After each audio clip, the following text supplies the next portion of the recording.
Welcome back to the Tavern, World Builders, and welcome to 2026! Yay! Oh my goodness, it's so good to be back. We are so excited to be back for Season 4. We cannot wait to dive back into world building. We have some, in our very biased opinions, great books selected for this season, and we can't wait to dissect their worlds with you. I'm so glad to be back in front of the mic. It's been too long. Jumping right back in, today we are going to be talking about A Natural History of Dragons by Marie Brennan. Beware, for those who have not read this book or series, here there be spoilers. Grab an ale, zero proof always available, and pull up a chair. I'm Emma, your friendly barkeep, along with Allison. Hello! And Christiana. Hi! And we are so happy to have you here. Cheers! Cheers! Oh, it felt so good to do an intro. Right? I know, right? All right. It's like riding a bike. It comes right back to you. Here is a brief description of the plot of the book for anybody who has not read it. Framed as a fictional memoir written by famed dragon naturalist Isabella Camhurst, this book is the account of her first forays into the field of dragonology. Captivated by all things draconic as a child, Isabella's interest in dragons was curtailed by society's limitations on what was appropriate for her gender. Suppressing these unseemly academic interests for most of her young adult life, when it was time for Isabella to enter society and make a suitable match, she made sure that her prospective husband was one who would allow his wife at least moderate intellectual pursuits. Her marriage to Jacob Camhurst proved even more agreeable than she had hoped. They got along well, she had full access to his library, and when opportunity provided itself for Jacob to join an expedition to study dragons in the country of Vistrana, she was able to convince him to bring her along. Once in Vistrana, the expedition did indeed find dragons, uncharacteristically attacking residents of the mountain village of Drustanev, where they made their base for their studies. Even with this added, unexpected level of danger, Isabella and her companions were able to study the creatures, gaining valuable scientific insights into their anatomy and habits. Unfortunately, the hazards to be found were not merely draconic. Isabella's reckless curiosity not only facilitated her, admittedly brief, kidnapping by a group of local smugglers, but also ended up revealing the plot which was causing the dragon attacks in the first place. A local lord discovered a method by which to preserve the notoriously fragile bones of dragons, rendering them stronger yet lighter than steel, a secret worth extraordinary riches and power. This led to the hunting and killing of dragons in the area, and in their mourning, the beasts had been mounting attacks on the locals. The lord, not willing to sacrifice his treasure for the lives of peasants, became violent, and in attempting to drive off the dragon expedition, Isabella's husband was killed. The rest of the group survived and escaped, and the lord became prey for the very dragons he had angered. With that background, let's jump into Happy Hour! So this was my pick for the podcast, and I chose it because I love it. I love a fake natural history. I love a fake memoir. So this book was right up my alley, and I do think that the world building is kind of fun. It's a little bit different than a lot of other fantasy books, so I thought it would be fun to chat about. Obviously, my opinions are I love this book. It was always a little bit nerve-wracking for bringing it to the podcast because we all have very different tastes, and whenever I love something, everybody's like, no, we hate this. So I'm already preparing for potentially to have my heart broken. But Allison and Christiana, how did you find this book? What are your initial opinions of it? So Emma and I have determined that our Venn diagram of books we like is medium paced, because she likes slow and medium, and I like medium and fast. And so I did find this one a little bit slow, but still, I liked it. I did like it. It's not like a 5-star read, but I did not hate it. I really enjoyed it. And it also gave me vibes of Emily Wilde's Encyclopedia of Fairies by Heather Fawcett, which I loved. So I feel like if you like this, Emma, you should really read that one too, because I think yes, it's on my TBR. I haven't gotten to it yet, but I have heard good things about that one as well. I think maybe Emily Wilde is medium paced, which is why I loved it, whereas I only liked this one, because I did find it a little meandering, and like the author kind of goes on a lot of tangents. I love which is the just tangents. The style, the meander is my favorite. Yeah. That's great. I'm really happy for you. That is a fair evaluation. If you don't like a meander, it'll be tough. I didn't love this. One out of two. I'll take the it. Whole spectrum. Yes. Yeah, that's Loved, true. It's a liked, good conversation. I don't want to say I like actively disliked it or anything like that. There was a lot of things I enjoyed about it, but it was very slow And for a book called A Natural History of Dragons, it's more like a natural history on Isabella's general thoughts and feelings of the world. There are very few dragons in a book about dragons. I feel like there was not enough dragons. I don't know. Oh, see, and you had said that in the chat, so as I was rereading it, I was keeping my eye out for that, and I was expecting there to be, like, way less dragons than I remembered, but I was like, I don't know, in every chapter, basically, there's a dragon, or a mention of a dragon. Yes. So Okay. I don't know how many dragons. I feel like there was an acceptable number of dragons, but there wasn't, like... interaction with the dragons is maybe... Yes, with, they're peripheral. it's like, yeah. I saw a dragon flying from the mountain, and I'm like, cool. Yes. Did it do anything? Yeah. Did you do anything? It is anything? a scientific investigation of Yeah. dragons. Yeah. So I think that's where I'm saying that's very that's little fair. dragons, just in the sense of like the character actually interacting with that part of the world building. I felt like didn't happen very often, which it didn't need necessarily. That's fair. Yeah. Actually, I think it would have been a worse book if it was like, and then she became best friends with a dragon, or she was constantly being attacked by dragons. Yeah, or whatever. I don't think she that's was what a this very is special girl, and the Yes. dragons loved her, even though she'd never seen it. It's Yeah, that would have one been of those terrible. books where I'm like, No. this book is perfectly written. It's just for a different audience. Like, I can't pinpoint anything I would really change about the book. I just recognize, like, it felt like a cozy murder mystery more so than an adventure about dragons to me, you know? That's Definitely fair. cozy. Yeah. I liked the dragons, actually. I liked that there were I liked little that dragons too, yeah. that Oh, the The sparklings! sparklings, Yeah, so they're like cute. little Yeah. insect-sized dragons, just so cute. And I liked that yeah. they were very mysterious beings that no one knows that much about, and so Isabella's determined to research and discover things about them. Yeah, and I will say, so this is a 5-book series. I haven't read all of them. I think I've gotten up to the 4th one. They do get more dragony as it kind of progresses. This book is not only the start of like Isabella's journey with dragons, but it's kind of like the beginning of research into dragons in this world at all. Like, it's very much, this is an understudied field. So as they continue on, they learn more about dragons, they interact more with dragons, it gets a little bit more dragon heavy. Although she never really is like, you know, best friends with the dragon. They're in this world, they're wild animals. They're not They're like smart, wild, sentient creatures. Yeah, I was going to say, I don't want her to be best friends with one. Yeah. Ironically enough, I'm going to follow this up with a completely contradictory observation. I actually liked the first part of the book better. Oh, like before they were on when the it was expedition? just about her life. Yeah. Yeah. Like a slice of life kind of fantasy Yeah, novel. I think because maybe I only like slice of life when there's not potentially more exciting things that could happen. If that makes sense. It's like I'm like, slice yeah, of of life course it's at a slice home of is life. fine. We're like Yeah. we're getting to know her, and then it's like, oh, slice of life in a foreign country surrounded by dragons. I'm like, why is this slice of life? Yeah, it's interesting, actually. I also got less interested in the later half, and I'm like, why is this? Because this is adventure and exciting things are happening, and yet I'm wanting to skim. Yeah, I don't know what it interesting. is. Yeah. I will say just explicitly, because it was kind of hinted at, but not explicitly mentioned in the description, this is based on like a fictional sort of Victorian England setting, is where Isabella is originally from, and then they travel to... Very Bridgerton. Yes, yeah. And then they go to Vistrana, which is like a vaguely Eastern European-inspired fantasy country. Maybe So this that's is more kind of a tavern talk topic, but I'm curious why she didn't just make it a Victorian England and why she made it. I actually wanted to talk about that. I think that is a tavern talk. So with that, let's hop on over to tavern talk. So this season, we are not strictly sort of analyzing things through the lens of genre, but we are still, of course, going to be looking at the world building and the elements of it. So should we start by talking about, like, why wasn't it just Victorian England? Yes. I'm curious. Why wasn't it? I don't know. I would guess it's maybe because, or if I was the author, I would maybe have done it because making it a fantasy version of something means you don't have to be as historically accurate. So there's a lot less research and stuff that goes, and not that there was anything egregiously, unhistorically accurate in this book that I'm aware of, other than obviously that there's dragons.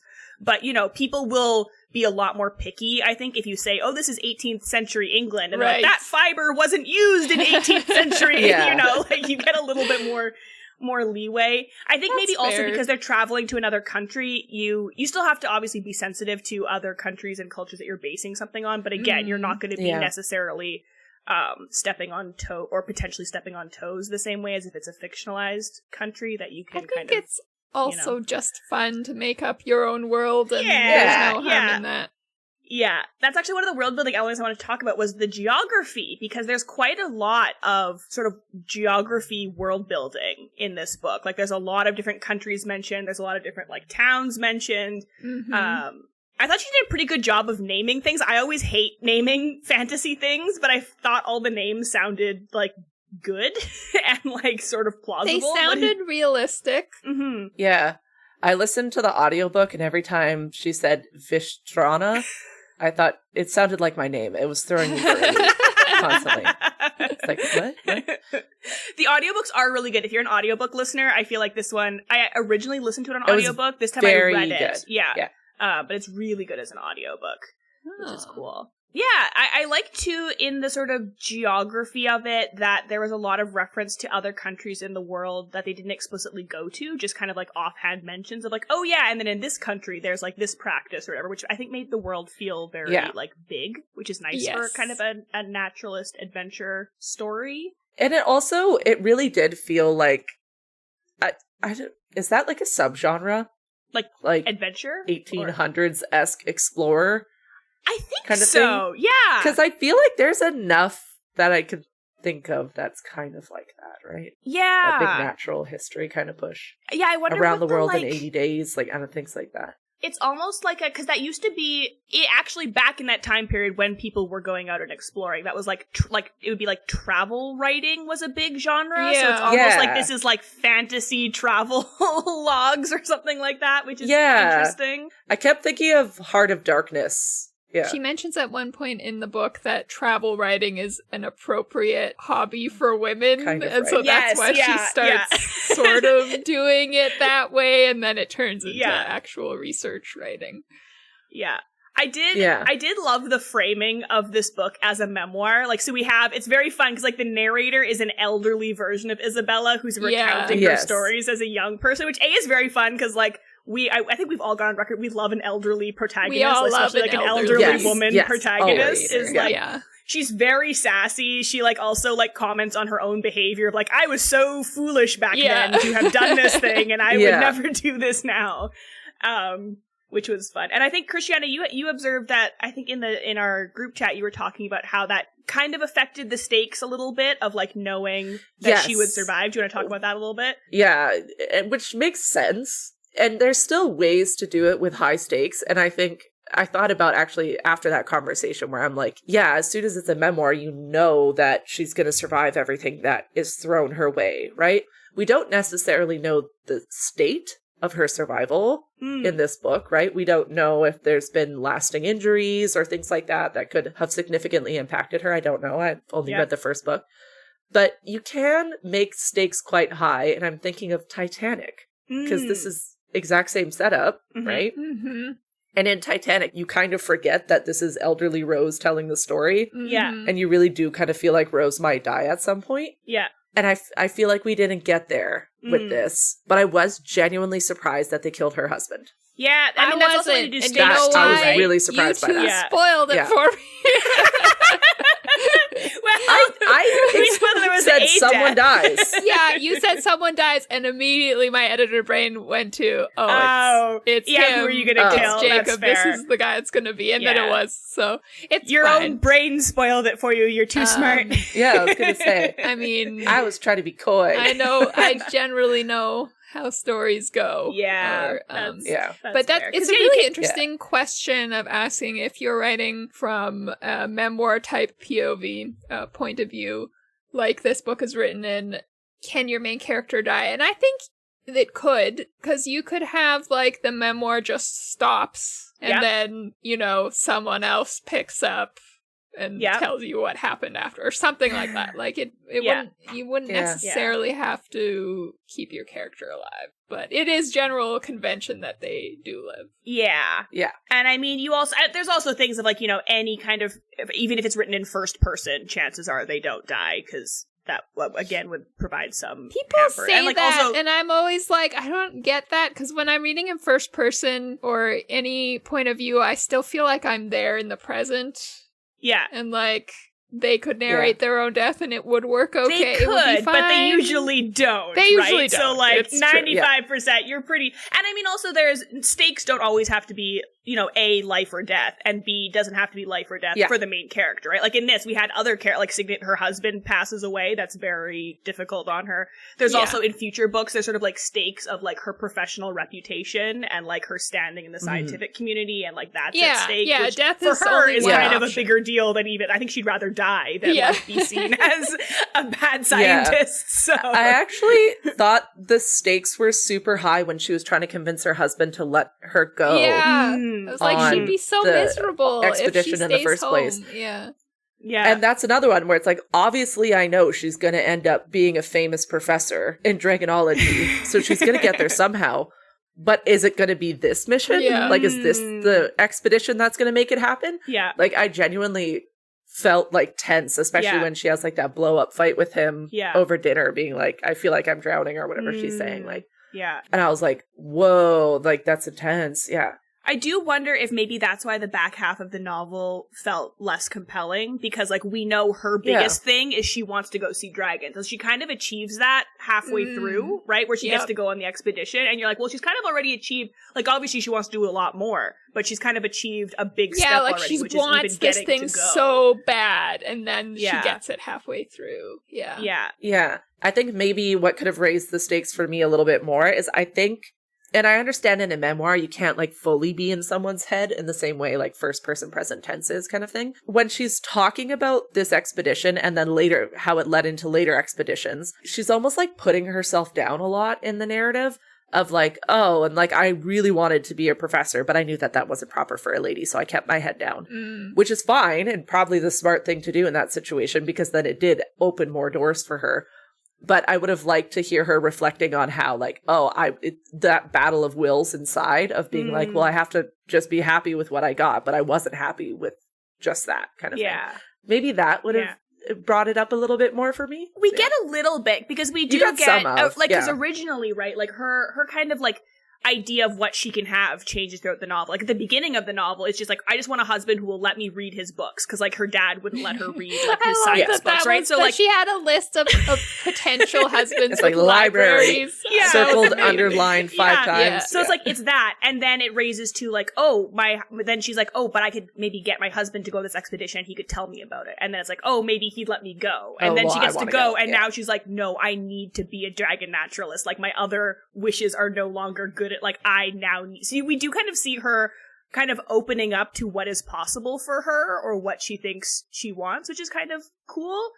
But it's not as visceral. Like once she gets on the trip, I agree. It's like now that passion to kind of stay where she is not as pressing as like the, you know, then it kind of changed into a mystery almost. Why are the dragons attacking? What's happening? We kind of touched on it a little bit, but we could talk about it a little bit more, is the world building of the societal gender norms in this book, which I do still think is world building, even though it's kind of taking a lot of the societal norms from the sort of real life it's history still making a choice. You still have to make those choices when you're building a society. You could have left it out, right? Especially in it's not even like an alternate timeline of the same Earth. It's like, this is a whole new world. You didn't have to make it Victorian England, and you didn't, even if you did make it Victorian England in terms of like technology and dress and all that kind of stuff, you could have made it an equal society, but you didn't. And I think in this case, it's important that she did it. I always find it interesting when authors are tackling this question and whether they are doing it deliberately, because sometimes writers will do it without thinking. Like they'll make a sexist society in another world just because, like, it had to be like this. That's like, what I grew up with, so that just comes naturally to me. And so I almost always, when I'm editing books that have this, question them, did you do this on purpose? Like, did you mean for the, like, is this a topic that you're interested in addressing? And sometimes they'll be like, yeah, and other times they'll be like, oh, I did not realize I did that. I mean, I actually want to change it. So I'm sure she did this purposefully, because it was so integral to the character, and because I don't think the story would have been nearly as satisfying if it was like, men and women are equal, and I want to be a dragon naturalist, so I did, and everybody was happy for me, right? Like, which it seems weird to say, because I'm not like pro. It's weird to be like, yay, the oppression of women, but like, you know, for stakes. Yeah. Yeah. And I think it was also really well, because also then sometimes it goes like too far where you feel like, where it just feels depressing to read. You're like, oh, this is the same as the real world where women experience, like not to the same degree in our society, but obviously, non-men still face a lot of oppression and hurdles. So sometimes you're like, oh, I don't want to read about that in my escapism works. But in this, there was enough of a challenge to it. And there's also a reflection of, like, Isabella also not being, because also sometimes you get the character who's, like, kind of modern day feminist just plunked into another time period, being like, girls can do anything boys can do, and I don't want to, which is, like, what the spirit that I like, but it's also, like, you don't make sense for this time period. And I feel like Isabella was a good mix of, like, rebelling against the society she was raised in, but also still being believable as a part of that she society. was rebelling for her own purposes, not against society itself, which I think is unfortunately a more realistic take often. She's not being like, any woman should be allowed to study dragons whenever they feel like it. She's just like, I want to see a dragon and I'm I'm gonna figure it out, kind of thing, right? Like, she's not trying to take down the system. She's just trying to find a way to make it work for her. I was also a little surprised at how gung-ho she was about finding a husband. I thought for sure, oh, this is a rebellious character. She's going to fight back against this. But it's like you said, Emma, it's a more balanced approach where she was like, okay, I need to live within this society and fit in it. And I still sort of get some of what I want. So I'm going to try and find the husband who has books so I can still do that. Yeah. Which is kind of a unique take, because usually you get one extreme or the other, whereas, the Merida from Brave being like, I won't get married, which is also, like, a fine story. Like, there's nothing wrong with that story, but it's just interesting to see a different... And I do think, like, not that and I don't think you were saying this, Christiana, but just to, like, I don't think that she's necessarily, like, selfish, where she would be like, oh, no other woman should do this or whatever. It's just that's her, she's not being motivated on principle. Yeah, like, her motivation wasn't to be like, this is wrong and I want to fix it. It was more like, this isn't fair to me. Yeah. Not that it's not also unfair to other people. It's just she was very focused on her goal. Yeah. Kind of thing. And then not in a selfish way. She was just like, well, I want to see dragons. I want to study dragons. Yeah. It's not I want to overthrow the system. But, like, that kind of follows. Exactly. It's kind of like, well, the system is messed up. How do we not do the system anymore? Yeah. I also found it really intriguing that there wasn't a big romance plot. I thought for sure there was going to be, because in a lot of books like this, a lot of cozy fantasy there is, and a lot of, English Victorian setting. They're often, you think Jane Austen and stuff like that. And so I was kind of expecting there to be, and then she gets married very early on. Yeah. And I'm like, oh, okay, maybe they're gonna, like, fall in love after marriage and kind of, like, become more attached. But that was never really a plot. It was just kind of, they got married, they're kind of There's friends. a little bit of it, but not excessively. They get along well, but it wasn't like, the real hot drama. Which she says, she explicitly says, like, in the book, which I thought was really cute, of, like, her saying, like, my friend who loves these romance novels wouldn't have thought that our romance was real, but, like, for me, I did love him, and it was, like, a steady, like, just like a really healthy relationship. Which you don't get to see, so it was really sweet to be like, oh, this is actually healthy. And, like, I think they did, like, because they do kind of describe it of, like, oh yeah, they got married and then they were friends and then they did kind of fall in love, which was very sweet and, like, a very cute, like, but yeah, you're right, it wasn't like this great passionate thing where they were like, oh, you're my soulmate and whatever, like that. It wasn't a big subplot, it just kind of happened and it wasn't a big deal. And then he died. I also thought it was so sad. The scene where after I think he saves her from the smugglers. And then they have marital relations after. It's just a fake black scene. We can say but sex I thought on it was the podcast, Christiana. It's okay. I don't know. I'm feeling like I'm participating in Victorian English language. We laid together as husband and wife. They laid. When she's talking about it, I was genuinely cracking up when she was like, we found another use for those hours in the night when you're kind of awake and oh, well, I'm a naturalist. Like, why am I talking like this? Like, and then yes, that was very, there's a few asides like that I thought were very funny. Yeah, it was like she was talking to her editor, or she would even mention, like, my editors don't want me to write this, but I'm an my old woman, editor so won't I don't want me care. to say this. But, I loved how feisty I really liked she that. was. Yeah. Yes. Which is great. I also liked, like, there was a couple of scenes where she put on, like, trousers for practicality, but she wasn't comfortable with it, which is also usually a thing you see of, like, a woman being like, I don't want to wear dresses, I'm going to only wear pants. And she's like, I don't really like wearing pants. It felt strange and I felt naked, but it was more practical. And in later books, she wears pants all the time without it being an issue, but it was like an interest, because I feel like that is how you would feel if you always wore dresses, and then you wear something like, my legs are exposed. What's happening? Should we talk about the world building of the dragons in this book, which is kind of a big part I of love it? the dragon. I already mentioned I really like the little ones. I feel like small dragons may have gotten popular with the Pern books. Oh, The Dragon Riders of Pern. Those are like classics. And for me, it was way back in Mulan. I wanted a teeny tiny Mushu that followed me around all the time. Yeah. There's some great tiny dragons. I really liked that. As we talked about, this was like they didn't know a lot about dragons. There was a lot of like, when she first started collecting these, they called them sparklings. They thought they were insects. They didn't even think that they were dragons. And then she started to be like, what if these are dragons? And everybody's like, those aren't dragons. Don't be silly. And then they're doing sketches of like they hunt a dragon so that she can do like anatomical sketches of it. And they're like theorizing about things. I have an aside to make that I love. Do it. Meander away. Okay. She, at one point, makes this comment that she learns how to draw. And she makes a comment about how some people would just come and tell her how talented she was. But it wasn't talent, it was hard work. And I'm like, this author has to be an artist or understand I liked that too. Because so many people in the arts are like, oh, you're so talented, I could never do that. And it's like, I literally spent hours learning how to do this. It's not like I just do this naturally. But I loved that. I also loved that because it was another way of like seeing how the world building impacted the plot. Because it was like she was allowed to draw because that was seen as being within the societal gender norms. It's like, women can draw, that's fine. But then that later contributed directly to her going on this trip because they're like, you would be helpful to draw our specimens. So it's really neat seeing all those like world building aspects.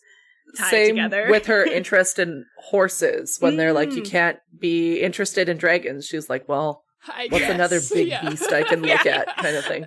I love the line where she's talking about horses. She's like, I resented them for their lack of wings, but they would have to do, or like something similar to that. It's like, I love this. Fun narration. Yeah, this is a really good example of if you're not sure how to do voice or how to find your voice. This is just very distinct voices. And very cool, I think, that there did seem, like, I felt the character difference between, like, narrator old Isabella and young Isabella. You could see that they were, like, connected, but they were also very different characters. Like, which she sometimes explicitly talks about. She's like, I did this then, and I would not have stood for that now. Like, I would have, like, told that guy off or whatever. But, so, like, some of that is fun on her getting to comment on her own stuff, but then also without it being commented on.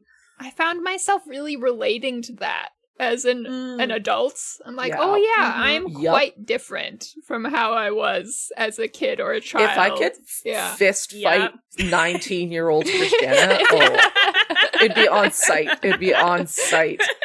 Yeah, and I think is like a testament to the author they were able to pull that off, because I feel like writing the same character at two different points in their life and being able to like distinguish them is at the same time too. Like it's not even like a diary that's linear kind of thing. Like that. Yeah, very that's talented author.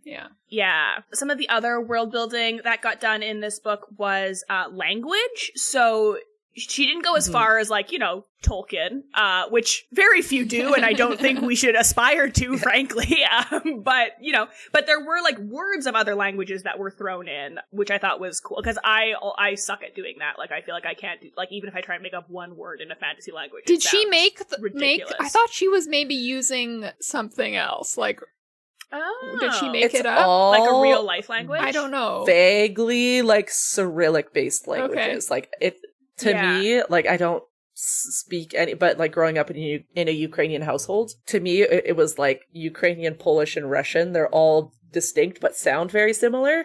I feel like she pulled from those languages and just kind of like a suffix shifted here them and around a little bit, like, and just kind of shuffled and smushed things together. Because it was pretty, at least for me, like pretty intuitive. like looking at it and being like, this is how you would pronounce this kind of thing. Yeah. I also think that the language, like when she used non-English words, it was done in a good way where like from context you could tell what the word meant.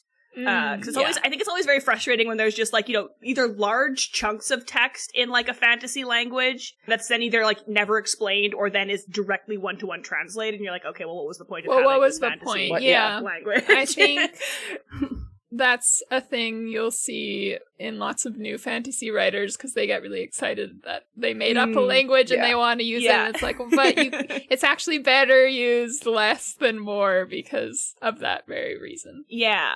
I also appreciated that when she wanted to communicate that various characters weren't speaking a language fluently, she didn't kind of resort to like a broken English phonetic, you know, like when you sometimes spell out that someone's speaking in an accent or like it sounds really, just not great when you write it out. She was able to communicate, well, this wasn't being spoken fluently without like kind of resorting to those things. Yeah, I really liked that too. Great. Yeah, I feel like it's just too easy to slide into like stereotypes when you try and do those. Yeah. And she made it pretty funny too. Like there's one line where she was like, and then I said blah, blah, blah, blah, blah. Obviously I didn't say it that fluently and they looked at me like I was crazy. But, like, and I'm like, that's funny. But I tried to get my point across. Yeah. I liked the way Isabella was written with flaws. Like, she realizes that she thought she was superior to this housekeeper in the country that they went to. And she realizes that and she has this moment of reflection, like, I did not ask this woman any questions about herself. We've been living together for, like, weeks or months, and I don't know anything about her. I just assumed that I was superior to her, and, like, she feels very ashamed of it. Yeah. Which is just a cool moment of character growth to see happen that way. Yeah, she confronts her own prejudice and her own privilege. Like, there was a point where she mentions having to do without a wardrobe or something weird, like to put her clothes in, and like, what a hassle that is. And I was just like, okay, you're gonna grow from here. And she did. Yeah. Which is also kind of a cool function of the memoir, because I don't know that you would have it that explicitly, like, if it was a first-person narration, because one is generally not that obvious, like, aware of stuff as it's happening. It's usually on reflection that you're like, I was doing this. While. Yeah. So it was kind of a cool benefit that we got from the narration style, is that older Isabella got to kind of have that reflection moment. There's also there wasn't a ton, but there was a little bit of sort of religion and folklore built into the world. There was a thing where they went to some old ruins. I read an article or a comment on the religion and how she decided she had, in her original draft or her original thoughts, was going to model the religions after Christianity, and then she changed her mind and did it after Jewish religion. Oh. And I was like, oh, that's really interesting. Yeah. It's kind of nice to see not just Christianity being played with. Which, like, in some ways, because they don't go into a ton of it, it's not like they don't, aren't talking about the Torah or anything. Well, yeah, and she doesn't use Jewish words because it's not, it's not actually Judaism because this is a fantasy world. It's something else, but she kind of modeled it after that. Yeah, there are two, like, because I was gonna say, like, so kind of through most of it, it's like this could be any kind of, like, this could be any sort of monotheistic, like, Judaism, it could be Christianity, it could be based on, like, Islam.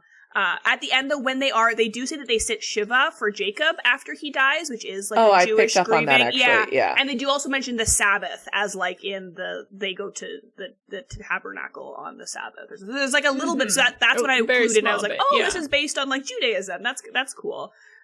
Which is neat. It was a neat, seeing the narrator what's her name? Isabella.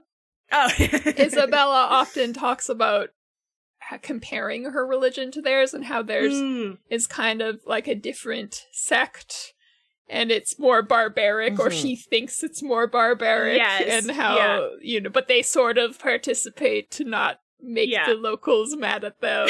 And I did love that when contrast. They make her jump in the river. Yeah, because they go to these ruins that they think are haunted. Yeah, and they're like, oh, now you're being haunted. Now we have to cleanse you. And she has to, like, go into this, like, freezing cold water. Which is very funny. I did also like there's that contrast because like as you pointed out, Allison, there's a few times where Isabella kind of is thinking, oh, these kind of heathenistic people, these barbarians, and then there's a moment when the housekeeper that I was talking about, she refers to the Isabella and her group as being heathens, and it's kind of just like, right, everybody thinks that people outside their religion are the heathens, like this, which was kind of a very funny like turn on its head of something in between cultures, which was funny. And then there was also some world building in chemistry, because that's a big plot point, is the fact that they're able to figure out how to preserve dragon bones, because it's a big thing that's mentioned early on of like, as soon as a dragon dies, its bones like crumble to dust almost immediately. Which I thought was interesting, and I wanted to know more about that. About the crumbling, is it or the rapid oxidation? No, like how the bones crumble. Like, is it rapid oxidization? Like, is it like insta rust or something? Like, that's what I was confused by. I was like, that feels magical in a book that's otherwise very scientific. So yeah, I don't know if we get more on that specifically in later books. I don't remember. That is interesting though. But yeah, and then of course there's the big thing of like, well, they learn how to have this not happen, which is then a huge deal because now these bones are worth so much money because they're strong and light, and like you could build so much stuff out of them. And there was a couple of other instances of chemistry, like there was stuff with acid being used to like fake dragon prints at one point because they were trying to scare off the dragon expedition. There was preserving the sparklings or the mini dragons in vinegar, which I'm just realizing now is kind of a foreshadowing to preserving the dragon bones later in the book, which is kind of fun. I always like it when there's pseudoscience or like world building science that seems plausible to me. I'm not a chemist, but I'm like, I buy that. That there's we don't have real. I mean, if you could pickle things in vinegar, why can't you pickle a dragon? And I also think it was really well done the way she was writing about sort of discoveries being made, because I think it's a very difficult line to walk of like, things haven't been discovered yet and we're discovering them without being like, well, why hasn't anybody discovered this yet? Like, if you're discovering, like, there's kind of that idea of like, well, if you could figure this out, why didn't somebody do it already? But that's obviously not the world works because we discover things. I also like that she recognizes that the source she has might not know everything or be right about everything. Like, she has there's one major text on dragons, A Natural History of Dragons in This World, that she loves and has read like 1,000,000 times. And there's one point where she's like, I think she says to her husband, oh, we actually don't know if these rock dragons are solitary. We just sort of have assumed they are. Like, maybe they aren't. Maybe there's a queen dragon somewhere. Like, we need to make sure we're not making assumptions, which is a great mentality for a scientist character. That makes perfect sense. Totally. In research, the line where it's like, you can't make assumptions without data kind of thing. Yeah. And then at one point where she's like, well, I'm making an assumption and looking for the data to prove that assumption. I thought that was interesting because those are like the two ways you discover stuff in research, I feel like. At least with my thesis and things like that, it started out as like, here's a bunch of data. What is the assumption going to be? But then I ended up having to change my thesis, and I started with, well, I have an assumption that I feel is probably correct, but no one has ever put data to it. So then going from there. So I thought that was funny. Yeah, I feel like it definitely is an author. Like, I don't know anything about her really, but I feel like she has actually I know a little bit about her. I think she was an archaeologist. I think she worked as an archaeologist for a bit, but like you can tell from her writing that she's somebody who's interested in like research and the scientific method and like is very clearly. There's also a very funny part where Isabella was like, she's discovering something about these like dragon caves, and she's like, these look too regular for it to be a coincidence. Could it be a coincidence? And then older Isabella's like, yes, it could be. In this case, it wasn't, but very often things do turn out to be coincidences, and you can't just assume that they're right, which is very funny. And it actually does become a thing, spoiler for later books, there is this thing where she like jumps to a conclusion too soon and publishes a paper that then has to be retracted, and it's very embarrassing for her, and like, so that's, kind of a fun cozy scientific. Marie Brennan's bio says she has an undergraduate degree in archaeology and folklore from Harvard, so that's cool. Very cool. Very cool. Yeah. She's also beloved of me because I also found out that she actually did a bunch of digs and like lived for a while in Ireland, which is where I was also for a year. So I was like, oh my goodness, so cool. I love her. She's my hero. But I believe Marie Brennan is a pen name, I think, yes, if I'm not mistaken. And with that, we're going to jump into Last Call. So here are some concluding thoughts and questions that we have taken from A Natural History of Dragons to apply to our and your own world building. Christiana, what do you think we can learn from A Natural History of Dragons for our own storytelling and world building? My question sounds sassy, but I promise it's not. It turns out a book about dragons doesn't actually need a whole bunch of dragons interacting with the character. But what unexpected route can you take with a common world building piece, trope, anything like that? Because we've seen dragons be friends. We've seen dragons be foes. We've seen dragons fight wars against other dragons. But this is the only one that I can think of where it's like, they're just kind of wild animals who hang out. You know what I mean? Mm-hmm. And I thought that was a really interesting take on a very, very beloved fantasy creature. So I thought that was very interesting. And now I kind of want to see like a natural history of goblins or something. So yeah. I did really like that they were kind of just like animals. Like I feel like usually dragons are in some way like sentient or very wise. They're not very typically special, just like animals. And the fact that there's like no magic in this world. Like it's not like people are out here doing like dragons aren't even magical. They're just like cool beasts. Animals. Yeah. Yeah. Which is I think a very interesting approach. And it kind of makes my heart happy because I'm like, this means it's almost like there's dragons in our world. Wouldn't that be nice? There are. We have Komodo There's dragons. big enough lizards that I feel like it counts. And if you get a real fat iguana, it's the same thing. A literal Komodo dragon, though. That's true. They may not be able to breathe fire, but if they bite you, the bacteria that's kind of like an extraordinary... which feels kind of magical. Yeah, that is one of the qualifications, I think, that Isabella mentions in the novel of like how they classify dragons. Yes. They have to have extraordinary breath. So maybe the bacteria of a Komodo dragon counts as an extraordinary breath. Yeah. There we go.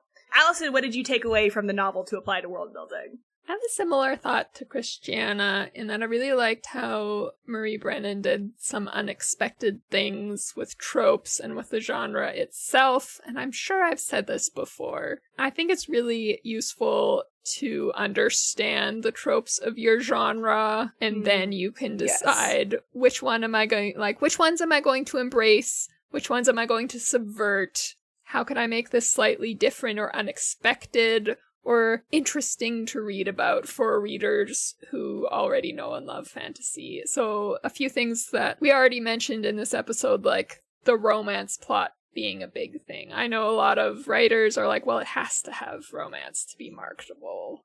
And like it did, and there was a little bit, but it wasn't like a main You can drama. have healthy romance. Yeah. It doesn't have to be dramatic, toxic romance. Yeah. And then the sort of playing with the feisty character who was both trying to fit into the norms and also trying to get what she wanted. Like Emma mentioned earlier, it's often one or the other, but I really liked that this character was trying to strike a balance because she still has to live in this world and she's still grown up with all the conventions and like understands the pressure. Yeah. So it's not like she completely steps outside of them, but at the same time she wants what she wants. And so I feel like just understanding that your characters can have sort of conflicting wants and not be one-dimensional. This is a really good example of that. Yeah, that makes me think of, I don't think we talked about we talked about it briefly of like when her husband rescues her after she almost like, or she's kidnapped by the smugglers, and there's a moment where like she realizes how scared and like upset he was that she was in danger, and like that causes her to be a little bit less like, you know, struggling against things or like pushing to go into danger, not because she's like, oh, I'm a woman and I shouldn't do this, but she's like, I don't want to make my husband scared for my safety, and therefore I'm going to like be a little bit safer, and it's like, that's also like a makes sense as a dynamic and like everything. So I think that's all. Yeah, definitely take that from this novel, I think. I mentioned this when we were talking about it, but I'm going to kind of explicitly state it here as advice, is offhand or casual references, in my opinion, are kind of one of the best ways to make your world feel both expansive and lived in. Like we mentioned how they kind of casually mentioned other countries, or she would casually mention like, oh, this book or this part of history without going into a huge kind of spiel about it. It would just be like, oh yeah, in such and such a place, they do this. And I think that really shows the readers that the world is bigger than just the window relevant to the plot, but it also doesn't bog everything down with info dumps, which, of course, nobody wants to read a whole page about another country that doesn't apply to your story. Yeah, I think the temptation is to go too far with that and be like, and this country was the country that was responsible for oil production and blah, blah, blah. You're like, well, it's good for you to know that, but the readers probably don't need to at this point. Yeah. Just a little reference somewhere. It starts feeling so expositional and weird. Yeah. Yeah, she did a really good job with like, oh, it's nothing like the swamp dragons in this place. Yeah, and it also makes you interested. For me to be like, there's like, swamp dragons in another place. That's cool. Yeah. Like, it's like in Not our world. Like, as you know, the swamp dragons of this country, which also, as you know, is approximately 60 kilometers south from, like... Yeah, which gets crazy. Because it would be like in our world, if you're like, oh yeah, you know, in Germany, they have this really fast road. Cool. You wouldn't be like, in Germany, where the flag colors are yellow, red, and black, and they have been ruled. You know, like, you're not doing that. That's not... but then also, still referencing places, even if they aren't strictly relevant, does make your world feel a lot bigger than just talking about, you know, one country where you happen to be in. So... I think that's a great thing to throw into your novel. And now we're heading over to Proprietor's Peak. And no, that was not a slip of the tongue. We have slightly revamped this segment. Allison, do you want to tell us what Proprietor's Peak is and what's in store for us? So the previous segment, for listeners who are just joining us at season 4, I don't understand you, by the way, but I accept you. But we love you. Thanks for listening. I'm one of those people who has to Go start back and listen to the other episodes first. But no, actually, this is a great place to start. This is our best episode so far. We just keep getting better and better. I meant because we've kind of revamped the podcast a little bit with this season. Yeah. So it's a great place to jump in. Proprietor's Pick used to be a segment where I would pick a book that's somewhat like whatever media we were talking about, because we often talked about TV shows or movies, and so I'd be like, hey, if you like this movie, you also might like this book. And since we're only talking about books this season, I was like, that might be a little bit redundant, maybe. Maybe we don't do that, and I still may throw in a few proprietor picks. Like I talked about Emily Wilde's Encyclopedia of Fairies earlier, so I might still throw in a few. But the official segment now is called Proprietor's Peak, and we're just gonna give you a little sneak peek of what we will be talking about in our next couple episodes. So our next episode... Cute? We're so clever. We're so proud of ourselves. So clever. So our next episode will be a world-building workshop, which we used to only have on our Patreon, but now we're doing them every other episode on the main podcast feed. And so every world-building workshop is going to be inspired by the book discussion we had. So Emma, what will we be building not next week, but in 2 weeks, that's inspired by A Natural History of Dragons? I have a guess. Do you have it? Drum roll. It's a dragon! What? Surprise! We're going to build a dragon. I'm so excited. Yeah, we're going to be doing some hands-on world building, so the three of us are going to create our very own fictional dragon. It's super fun. If you've never listened to one before, it's going to be great, so you should definitely join us for that. And these workshops, Emma comes up with, or whoever's hosting, the next episode will be Emma. She will give us a list of questions that you can then take and build your own dragon, or you can take the dragon we built and put it into your novel if you want. We don't care. You're welcome to use it, and it's going to be great. Although, if you do use any of our world building things, please tell us. Yeah, we want to read we'd it. love to see what you That's do the with payment. So we just want to. We want to read or experience whatever you put it in. Yeah.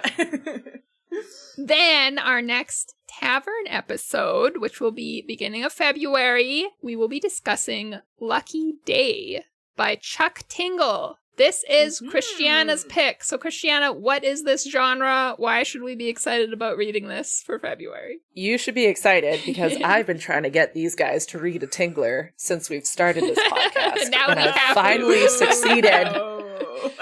Yes. I'm excited. This is a horror book by Chuck Tingle, and I will say it's the least tingly of his Tinglers. If you're familiar with his short erotica, this is not erotica. This is straight horror. I'd say horror sci-fi-ish. Is how I would describe it. These adjectives are making me so uncomfortable. I'm just my skin. No, is it's so crawling. good. The explanation is Vera is a survivor of a global catastrophe known as the low probability event, but she definitely isn't thriving. Once a passionate professor of statistics, she no longer finds meaning in anything at all. But when the problematic government agent Lane knocks on her door, she's the only one who can help him uncover the connection between deadly spates of absurdity and an improbably lucky casino. What's happening in Vegas isn't staying there. That sounds outrageous. I will say that does sound cool. Yeah, I'm excited. It's so good. It's so good. It also sounds vaguely academic, like kind of like this one. Like it sounds like there's math and stuff involved. Like, is it a... No. Okay. Well, you should have said yes, really. then I'd be more interested. I'm not even going to pretend. A horror about statistics? I'm in. It kind of, though, like, it is very interesting. It's an absolutely wild ride, and you, I'm sure, dear listener, will very much enjoy our discussion of it, where I subject my lovely co-hosts to yet another book where they're like, why do you read this stuff? So. And you listeners, you can listen to it, or you can read it in advance, so you will have consumed it by the time we're talking about it. Yes, that is a reason we are announcing it now, so that you have time to read it before our next podcast launches. And you can get this book from our bookshop.org page, which is linked in the show notes, and buying it there will support us and an indie bookstore. 2-for-1 support. Yeah. I love it. Unfortunately, this does bring us to closing time.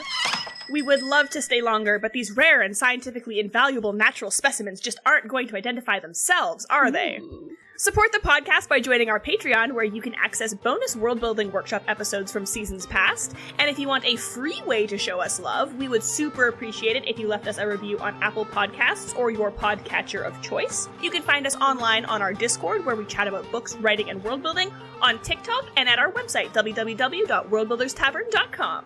We hope to serve you here again soon, but until next time, scram! Bye! Get out of here!